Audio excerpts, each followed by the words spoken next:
गर्दी होणार, भरगच्च गर्दी होणार. टीकाकार सुद्धा सैनिक समाज पार्टीचे व्हिडिओ ऐकू लागले आहेत आणि लेख वाचू लागले आहेत. सैनिक समाज पार्टीचा जो फॉर्म्युला आहे तो यशस्वी होत चालला आहे. कारण 90% हा जो फॉर्म्युला आहे याच्यामध्ये कॅटेगरी आहेत भ्रष्टाचारी, वंशवादी आणि गुंड प्रवृत्तीचे. आता जर ते आत्मपरीक्षण करू लागले आहेत की भ्रष्टाचारी आपण नाहीत परंतु वंशवादी असू शकतो, वंशवादी नसेल तर गुन्हेगारी प्रवृत्तीचा, गुंड प्रवृत्तीचा असू शकेल, याचं ते आत्मपरीक्षण करू लागले आहेत. नेते लोक आत्मपरीक्षण करू लागले आहेत आणि त्यांना वाटू लागलं आहे की व्हेदर मी या कॅटेगरीमध्ये येतो का. त्यामुळं तिन्ही बाजूने वेढा दिलेला आहे, सुटू शकत नाहीत. आता त्याच्यामुळे काय होतं की ह्यांचे जे कार्यकर्ते असतात ते त्यांचं खटकतं की हे आपल्या नेत्याला पण बोलतात म्हणून.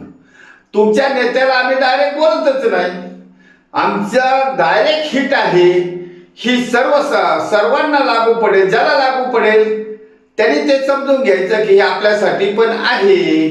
याचा अर्थ असा झाला आहे की सैनिक समाज पार्टीचा हा फॉर्म्युला कामयाब झालेला आहे, यशस्वी झालेला आहे. त्यापुढे जाऊन सैनिक समाज पार्टीने छत्रपती शिवाजी महाराजांच्या रयतेच्या राज्याची पुनरावृत्ती करण्यासाठी सैनिक समाज पार्टीचं सरकार सत्तेवर बसवण्याचं उद्दिष्ट ठेवलेलं आहे आणि ते साध्य होणार आहे. त्यामुळे छत्रपतीच्या नावाने सुरू झालेली ही सैनिक समाज पार्टीची आयडिओलॉजी, ह्याच्यामुळे टीकाकार सुद्धा हतबल झालेले आहेत. ते सुद्धा टीका करू शकत नाही, त्यांचं हिंमत होत नाही, कारण नाव छत्रपतीचं आहे म्हणून. त्यामुळे ह्या सैनिक समाज पार्टीच्या व्यासपीठावर ऑनलाईन का होईना पण काँग्रेस जनता पार्टीपेक्षाही जास्त अशी भरगच्च गर्दी होणार आहे. 2029 पर्यंत गर्दी होणार आहे.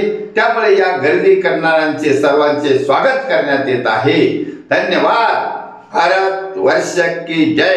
छत्रपती शिवाजी महाराज की जय. सैनिक समाज पार्टीचा विजय असो.